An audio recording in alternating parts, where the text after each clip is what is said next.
ಮೊದಲಿಗೆ ಕೀರ್ತಿಶೇಷರಾದ ಶ್ರೀ ಯು ಕೃಷ್ಣಮೂರ್ತಿಗಳ ಸಂಸ್ಕರಣೆಯ ಈ ಕಾರ್ಯಕ್ರಮಕ್ಕೆ ಆಗಮಿಸಿರುವ ಸಂಘದ ಸಹಕಾರವಾದ ಆದರಣೀಯ ಶ್ರೀ ದತ್ತಾತ್ರೇಯ ಹೊಸಬಾಳೆ ಅವರಿಗೆ ಹೃತ್ಪೂರ್ವಕ ಸ್ವಾಗತಗಳು. ಈಗಾಗಲೇ ರಾಮಣ್ಣ ಅವರು ಮಾತನಾಡಿದ್ದಾರೆ, ಅನೇಕ ಹಿರಿಯರು ಮಾತನಾಡೋರಿದ್ದಾರೆ. ಸ್ವಾಮಿ ವಿವೇಕಾನಂದರು ಒಂದು ಕಡೆ ಹೇಳಿದ್ದಾರೆ, ವಿಸ್ತಾರವಾಗುತ್ತಾ ಹೋಗುವುದೇ ಜೀವನ, ಸಂಕುಚಿತವಾಗುತ್ತಾ ಸಾಗುವುದೇ ಮರಣ. ನಮ್ಮ ಹಿರಿಯರು ಕೃಷ್ಣಮೂರ್ತಿಗಳು ಕೂಡ ಹಾಗೆ ತಮ್ಮ ನೆಲೆಯನ್ನ, ತಮ್ಮ ಚಿಂತನೆಗಳನ್ನ ವಿಸ್ತರಿಸಿಕೊಂಡು ವಿಶಾಲವಾದ ಬದುಕನ್ನು ಕಟ್ಟಿಕೊಂಡು ಆದರ್ಶವಾಗಿ ಬಾಳಿದಂಥವರು.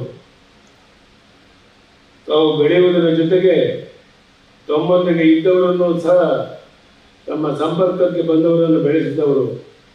ಅವರೊಬ್ಬ ಆದರ್ಶ ವ್ಯಕ್ತಿ ಮಾತ್ರವಲ್ಲ, ಆದರ್ಶ ಸ್ವಯಂ ಸೇವಕರು, ಆದರ್ಶ ಸಂಘಟಕರು, ಆದರ್ಶ ಮೇಷ್ಟ್ರು.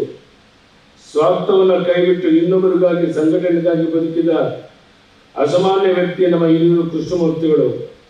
ನನ್ನ ಮತ್ತು ಅವರ ಮೊದಲನ ಭೇಟಿ ಕೂಡ ಸಂಘಟನೆ ಸಾಧ್ಯ ಆದಂಥದ್ದು. ನಂತರದಲ್ಲಿ ನನ್ನ ಮತ್ತು ಅವರ ಒಡನಾಟ ಎಷ್ಟೊಂದಿಗೆ ಬೆಳೆಯಿತು ಅಂತ ಹೇಳಿದ್ರೆ, ಅವರು ನನಗೆ ಹಿರಿಯಣ್ಣನಾಗೇ ಬಿಟ್ಟರು.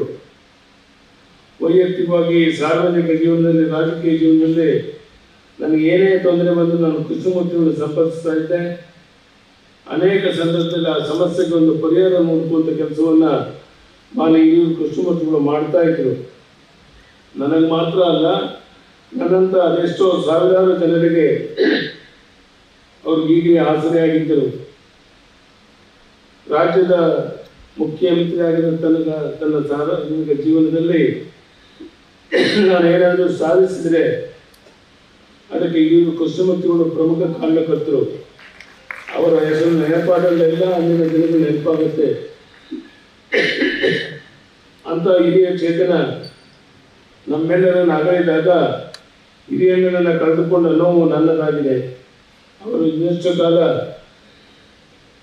ನಮ್ಮ ಮಧ್ಯೆ ಇದ್ದು ಸಮಾಜಕ್ಕೆ ಮಾರ್ಗದರ್ಶನ ನೀಡಬೇಕಾಗಿತ್ತು ಎಂದು ಸದಾ ಅನಿಸುತ್ತೆ.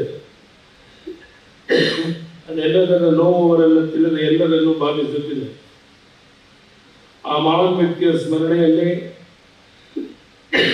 ಕೃಷ್ಣ ಸ್ಮೃತಿ ಹೆಸರಿನಲ್ಲಿ ಅವರ ಹತ್ತಿರದಿಂದ ಕಂಡವರು ಅವರ ಬದುಕನ್ನು ವಿವಿಧ ಮಜಲುಗಳಲ್ಲಿ ಪರಿಚಯಿಸಿಕೊಳ್ಳುವ ಪುಸ್ತಕವನ್ನು ಹೊರತಂದಿರುವುದು ಅತ್ಯಂತ ಸಂತೋಷ ಸಂಗತಿ.